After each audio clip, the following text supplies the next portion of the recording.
Hi everyone. Welcome back to Woo Can Cook. My name is Wesley, and this is a show where we are slowly cooking our way through all of the food from my childhood. Today we're diving back into our series dedicated to classic Americanized Chinese cuisine with a look at the Sweetfire chicken from Panda Express. For those new to the channel, in this series, we have been deconstructing classic Americanized dishes from Chinese cuisine, including a now growing list of dishes from the Panda Express menu, then seeing what it might look like when reconstructed through the lens of more traditional wok cooking. For those unfamiliar, the Panda Express Sweetfire chicken at first glance is pretty much what you might expect from a Panda Express fried chicken dish, featuring a battered and fried diced chicken, red bell pepper, onion, and finally one of my very favorite additions, canned pineapple. The inclusion of pineapple in this dish is, of course, an homage to one of the most classic Chinese American dishes of all time, which is a sweet and sour chicken, wherein the syrup that the pineapple is canned in is used to create the dish's signature sweet and savory glaze. So, for our version today, we're going to be borrowing a bit from the sweet and sour chicken recipe that we assembled a few months back, though we will need to make some key adjustments for our Sweetfire chicken here as we do our very, very best to recreate the light, bright color that appears to be key to this dish. This, of course, has always been tricky in past dishes because most elements that we derive umami from, like soy sauce for example, will almost certainly be working against us in this endeavor. But we'll see how we do. Okay, so let's get into it.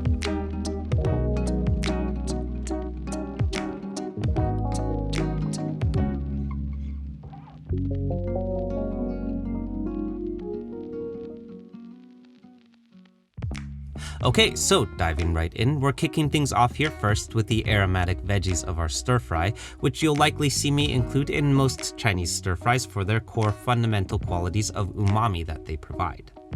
This is 4 cloves of crushed and minced garlic to start, followed by 1 inch or about 1 tablespoon of fine minced ginger. Then next are going to be the veggies of our stir-fry. This is half of a medium white onion to start, which we're large dicing with the root end still attached to help us achieve a nice even dice. Up next is our red bell pepper, which we're flipping on its head, then slicing around the core to give us these nice even pieces of bell pepper, which we can then remove the membranes from and large dice as well. I find this technique to be particularly useful for even dices as long as you plan on using the entire bell pepper. It also helps contain the bell pepper seeds nicely too, which is handy. Moving on, next up is, in my opinion, the main event of our dish today. This is going to be our canned pineapple, about 4 ounces worth, which we're similarly large dicing as well. You'll find that the juice that this stuff is canned in is the same syrup used in many tiki cocktails like a pina colada for example, so if for whatever reason you somehow only have fresh pineapple on hand, you can also buy this syrup in the mixer section of most liquor stores. Moving on, up next, we're assembling the glaze to our dish here. Now, as I mentioned earlier, the trickiest part with this glaze is that the Sweetfire chicken is very clearly intended to be a lightly colored glaze, probably indicating that it derives its savory elements from things like salt and probably MSG as an additive. So, we're gonna do our very best to achieve a similar color to our dish today, though I am going to try and sneak in a few darker elements because, well, honestly, it's going to taste better. I don't know. So, up first here, this is 4 tablespoons of soy sauce to start, followed next by some bright acidic elements to keep our glaze light and bright. This is a single tablespoon of Shaoxing wine, followed by 2 tablespoons of rice vinegar.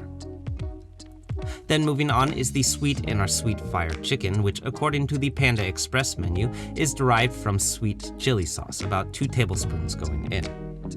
To pair with this, however, is going to be the element that I actually think is going to be more important in this endeavor, which is going to be 4 tablespoons or a quarter cup of our pineapple syrup going in. Finally, last up is a single tablespoon of oyster sauce, which I know is going to wildly throw off the color of our dish, but I'm telling you that there is a significant lack of umami in our glaze at this point, so I'm gonna do it anyway and we'll deal with the consequences later, I guess.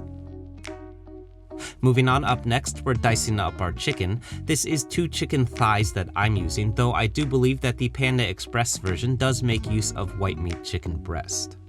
Truthfully, I don't think that it will make much of a difference in this context either way, since the extra fat and dark meat of our chicken thigh isn't really going to matter in our deep fry anyway. We're using some quick camera magic to clean up our cutting board, then tossing this in a quick 15-minute marinade of 4 tablespoons of soy sauce to start, followed by a half teaspoon of white pepper and a single tablespoon of Shaoxing wine. For our batter today, now there are a few different options that we can go with. My best guess is that the Panda version is done using an egg-based batter, since that seems to be pretty typical with most of their fried chicken dishes. For our version today though, I'm actually gonna go with a chicken karaage style potato starch batter, mainly because I found that the dry batter yields a crispier piece of chicken in a shorter amount of time, since the low moisture lets us get away without the double fry. So into my largest mixing bowl, I'm starting off with about a half cup of potato starch, then I'm adding my chicken in, holding back as much liquid from that marinade as possible and tossing to combine. Over on the stove, I have my fryer heating up to 350 degrees F, then I'm adding in our chicken about 15 pieces at a time and frying for 3 to 5 minutes until deeply golden brown. Now, I'll quickly acknowledge once again that if you've got the time and patience, it never hurts to double fry your chicken for a crispier bite, wherein we use a brief first fry to burn off moisture before cooling down the chicken and frying for a second fry. For those looking, you may refer to our sweet and sour chicken recipe, which gets into the double fry method a bit more, but I've said this before and I'll stand by it. For drier, low moisture batters like this one, I actually think that it's acceptable to skip this double fry, since there's less liquid to burn off in your fry, and more importantly, it'll save you about 15 minutes of cook time, since you don't have to keep pulling the chicken out of the fryer. So, you do you. Moving on to our stir fry, next up I've got my wok heating up as hot as possible, then we're adding 4 tablespoons of peanut oil and, as always, long yao for that nice non-stick surface. Then going in here first are my aromatics. Here's my garlic and ginger going in for about 15 seconds until nice and fragrant, followed next by our bell pepper and onion for about 1 minute, which should leave it still fairly crispy. Finally, last up is my pineapple going in, which I'm tossing to combine for 2 to 3 minutes until lightly browned. That pineapple will have quite a bit of sugar going on, so we're keeping things in motion pretty constantly at this point to make sure that it doesn't burn.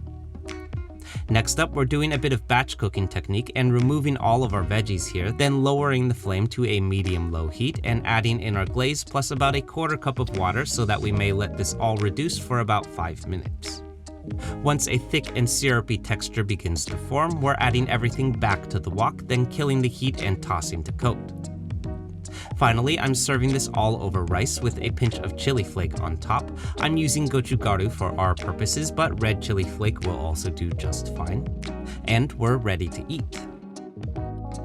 Okay, so those following along with this channel may know that this is something like the 30 millionth fried chicken dish that we have done here.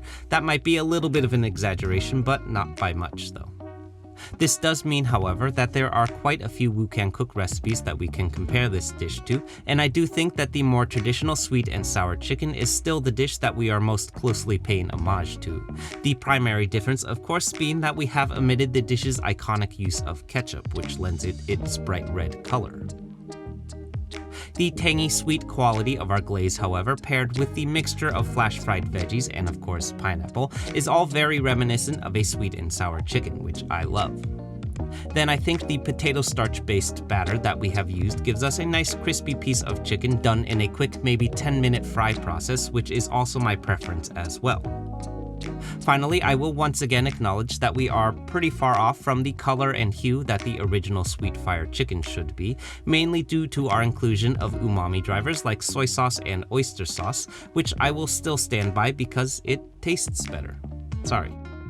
Okay, so that's it everyone. I hope you enjoyed this and I hope you give this one a shot. For those who are new to the channel, this one is part of a larger series that we've been doing that's dedicated to reproducing classic Chinese American dishes, including a whole bunch of stuff from the Panda Express menu, so definitely check out that series next if you haven't yet, because there's a lot of these. For the Bay Area locals, the Wukan Cook Fried Rice Pop-Up is now at Wondrous Brewing in Emeryville every Thursday through Sunday, so come by and say hi then if you can. More about that at wukancook.com/eats.